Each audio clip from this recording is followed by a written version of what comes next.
تمام لوگ تمہارے تابع ہو جائیں گے. تم اکثریت میں ہو, تم نے پاکستان بنایا ہے, تمہیں مساجد میں نقصان ہوا, محکمہ اوقاف میں نقصان ہوا. جناب والا, تمہاری اسکولوں اور کالجوں میں تمہارے خلاف مواد پڑھایا جاتا ہے, اخبارات اور رسائل میں تمہارے خلاف مواد, ریڈیو اور ٹی وی میں تمہارے خلاف مواد بولا جاتا ہے, مگر تم اکثریت کی باتیں کرتے ہو. ہم سنی تحریک کے پلیٹ فارم پر تمہیں کوئی روایتی بات سنانے نہیں آئے, روایتی تقریر اور اشعار سنا کر نہیں چلے جائیں گے. اے سنیت کا درد رکھنے والوں, تمہیں یہ سوچ دینے آئے ہیں ہمارے جانے کے بعد کوئی پانی نہ پھیر دے, کوئی سیاسی لیڈر آ کر کوئی تقریر نہ کر دے, کوئی دوسرا مخالف آ کے تقریر نہ کر دے تو سنی ویسے ہی ڈھیلا ہو. بولا یہ بھی صحیح بولتے ہیں. سنی کیا ہوتا ہے؟ ہر جگہ کھڑا ہو جاتا ہے. دیوبندی نہیں آتے, اہل حدیث سب جگہ نہیں جاتے, شیعہ ہر جگہ نہیں جاتے, سنی سب کی تقریر سننے جاتے ہیں.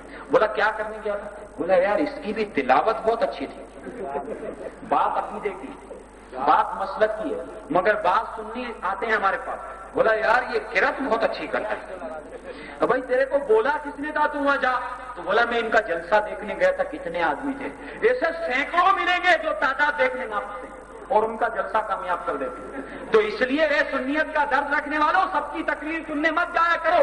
کوئی آ کر تمہیں یہ نہ کہہ دے کہ یہ فرقہ واریت ہے, یہ ہماری قوت کو برباد کرنے کا, یہ فرقہ واریت نہیں ہے. ہم یہ سمجھانا چاہتے تھے ہم اپنے مسلک, اپنے عقیدے, اپنے نظریے کے تحت زندہ رہنا چاہتے ہیں. ہم دوسروں کی عبادت گاہ پر قبضے کی بات نہیں کرتے, ہم دوسروں کو ابھی کافر کافر بولنے نہیں آئے, بلکہ سنیت کا درد رکھنے والوں کو ایک پلیٹ فارم پر جمع ہونے کی دعوت دینے آئے ہیں. اے سنیت کا درد رکھنے والوں, جب تم ایک پلیٹ فارم پر جمع ہو جاؤ گے, تم سب سے بڑی جماعت ہو, تم سب سے زیادہ ہو, اور جو سب سے زیادہ ہوتا ہے وہ جماعت ہوتی ہے.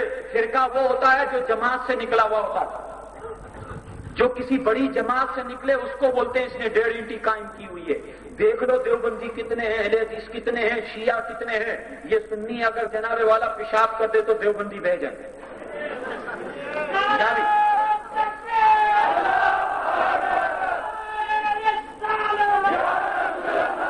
ڈر تو نہیں لگتا نا قاضی صاحب, ڈر تو نہیں لگتا میں تقریر کر کے چلا جاؤں گا, بعد میں مسئلہ ہوگا یار, مجھے تو ایسے ہی جانا ہوتا ہے گھر پر. کہیں آپ لوگ یہ تو نہیں سوچتے کوئی اور بھی اسٹیج پر بھی بیٹھا ہو, بولا یار کیونکہ ہم لوگ تو ابھی تقریر کر کے چلے جائیں گے. مگر ہاں سنیت کا درد رکھنے والوں, تم ایسا تر نوالا نہیں ہے جو تمہیں ہر کوئی چبا لے. تم کوئی ایسی کم تعداد میں نہیں ہو کہ ایک آدھ جناب والا 2 پھول لگانے والا 3 پھول لگانے والا تم کو لکڑی سے ہانک کر چلا دے گا. تم اس کو کہنا اگر ہم یہاں موجود نہ بھی ہوں, ہم تمہارے درمیان میں موجود نہ بھی ہوں, تو تم اس کو کہنا کہ ہمیں اتنی سختی کر, اتنا ظلم کر کہ ہم بچ نہ سکے. اگر ہم بچ گئے اور ہم باقی رہ گئے تو تیرا معاملہ بھی سلامت نہیں رہے گا.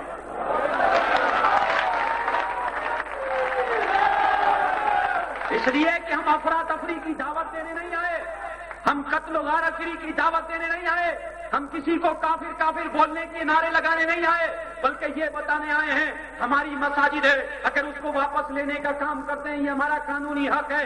ہماری آبادیوں میں دوسرے لوگ جلسہ نہیں کر سکتے, دوسرے لوگ ہماری آبادیوں میں تبلیغ نہیں کر سکتے. اگر ہم اپنے مواد, اپنا لٹریچر عام کرتے ہیں, اپنی تبلیغ و اشاعت کرتے ہیں, اس راہ میں انتظامیہ کے لوگ, ایسا ہوتا ہے نا کہ ان سیٹوں پر بھی تو یہ دوسرے گھسے ہوئے ہوتے ہیں نا, اور سنی ان سیٹوں پر ہوتا ہے تو کام نہیں کرتا. سنی ٹیچر بھی ہو تو اپنا مواد نہیں پڑھاتا. یہاں کوئی ٹیچر ہو تو ناراض مت ہوئیے گا. عربی ٹیچر جو ہوتے ہیں نا دیوبندی, تو سنی تحریک بننے سے قبل کلاسوں کے اندر علم غیب پر درس دینے, حاضر و ناظر پر مسائل بیان کر رہے ہیں.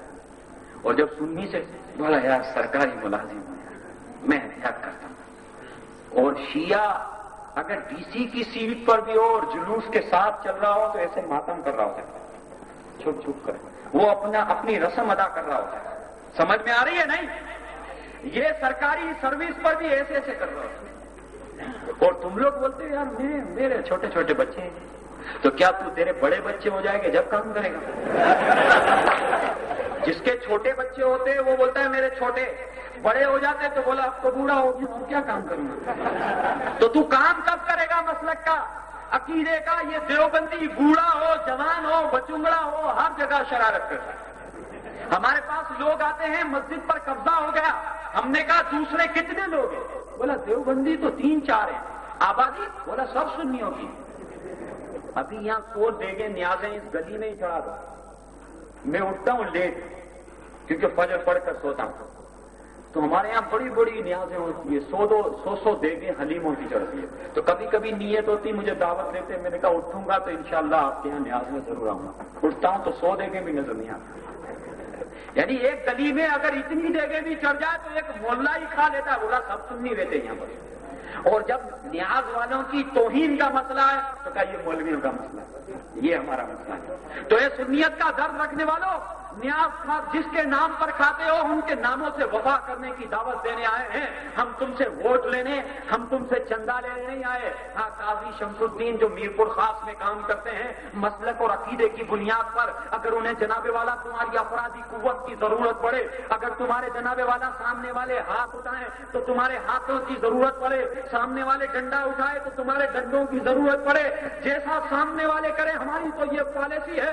قانونی طریقوں کے مطابق, اصولی طریقوں کے مطابق اگر ہمارا حق مل جاتا ہے تو ہم لا اینڈ آرڈر کا مسئلہ پیدا نہیں کرتے, مگر جو حق مانگنے سے نہیں ملتا, قانونی طریقوں سے نہیں ملتا, سنیت کا درد رکھنے والا وہ طاقت کے بلبوتے پر چھین لینے کی پالیسی ہے. کیا اس پالیسی میں ساتھ دو گے؟ سنیت کا درد رکھنے والوں, قاضی شمس الدین یہاں کام کرتے ہیں, بولتے بہت تکلیف ہوتی ہے کام کرنے میں. تو میں نے کہا یہ اتنا سارا کیوں کیا ہے تم نے؟ تو بولا تھوڑا کام کریں گے تو لوگ جاگیں گے اور ساتھ دیں گے. تو قاضی شمس الدین بھائی آپ کے پاس آئے ہیں سنیت کے لیے, دفتر میں بیٹھتے ہیں, دفتر چلتا ہے, کبھی مسجد کا جھگڑا ہوتا ہے, کبھی ہم ان کو مرکز میں شہر میں بلاتے ہیں, کبھی یہ حیدرآباد جاتے ہیں, کبھی کہاں بلاتے ہیں, یہ سب تنظیمی طور پر کرتے ہیں. تو ان کے یہاں درخت نہیں لگے ہوئے ہیں. سمجھ میں آ رہی ہے بات نہیں؟ قاضی شمس الدین مسلک کا, عقیدے کا کام کرتے ہیں. علماء اہل سنت میرپور خاص کے پیر صاحب کی توجہ بالخصوص چاہتا ہوں کہ یہ مقامی سطح پر ہم ان کے والد صاحب کا نام بہت پہلے ہی سے, جب سے مذہبی ماحول میں آنکھ کھولی ہے, اور آج کل ایک مذہبی مسئلے کے حوالے سے بھی, فتوے کے حوالے سے بھی ان کا نام ہم جانتے تھے. ان کے صاحبزادے موجود ہیں. مفتی صاحب تو ہر جگہ ہمارے ساتھ, حیدرآباد میں اگر رہائش پذیر ہے, ہر جگہ ہمارے جلسوں میں کھل کر مسلک کی ترجمانی کرتے ہیں. مقامی علماء سے کہ آپس کے اختلافات کو چھوڑ کر خالصتاً مسلک کی بنیاد پر اگر سنی تحریک آپ کو بلاتی ہے تو سنی تحریک کی پالیسی پر ان کا خدا را ساتھ دیجیے.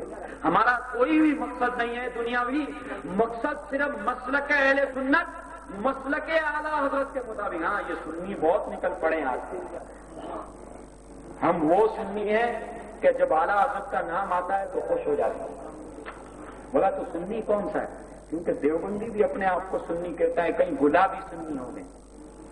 سمجھتے ہو گلابی سنی ہو گئے؟ گلابی سنی وہ ہوتا ہے, بولا ہوتے اس کے عقائد اپنے جیسے ہیں, مگر بولا میں کسی کو برا بلا نہیں بولتا. ذرا جب گھر میں جھگڑا ہو جائے, بھائی سے بھی جھگڑا ہو جائے تو سالوں بات نہیں کرتا, اور جو سرکار کی شان میں توہین کرتا ہے, جو صحابہ کی شان میں توہین کرتا ہے, بزرگان دین کی شان میں توہین, تو بولا یار میں اس جھگڑے میں اس کے خلاف بات کروں, مگر ہوں سننی. بولا کھڑے ہو کر سلام پڑھ, بولا نہیں یار اس سے اختلافی مسئلہ پیدا ہوتا ہے. ایک گلابی سنی ہوتی ہے. تو یہ گلابی سنی بھی بہت نقصان دہ ہوتی ہے. سمجھ رہے ہیں علماء ہمارے کہ بعض ایسے سنی ہیں, تو ان سے ہم وہ سنی ہیں جو کا کون سا سنی ہے؟ بولا اعلیٰ حضرت والا سنی ہے. مسلک امام احمد رضا, مولانا شاہ احمد رضا خان, یہ کوئی نیا مسلک نہیں ہے, بلکہ جب پاک و ہند میں لوگ دودھ کا دودھ, پانی کا پانی انہوں نے کیا کہ ہم کو تمیز دلائی کہ دیوبندی ایک الگ مسلک ہے, وہابی ایک الگ مسلک ہے. بس آخری اس جملے پر کہ اعلیٰ حضرت نے فرمایا گستاخ رسول کتنا ہی تمہارا عزیز کیوں نہ ہو, یعنی دوست ہو, بھائی ہو, بیٹا ہو, باپ ہو, کتنا ہی عزیز کیوں نہ ہو, اس کو اپنے درمیان سے ایسے نکال دو جیسے دودھ سے مکھی کو نکال دیا جاتا ہے, اس سے کوئی تعلق نہ رکھو. اے سنیت کا درد رکھنے والوں, بس اسی مسلک کو تھامے رکھو, اسی پر اور اسی پر موت کی دعا کرو, یہی جنتی, اس کے علاوہ کوئی بھی حق پر نہیں ہے. بس ہمارا یہی عقیدہ ہے, اور ایمان نام ہی اسی چیز کا ہے کہ کسی پر مضبوطی سے قائم ہو جائے. اللہ عز و جل ہمیں حق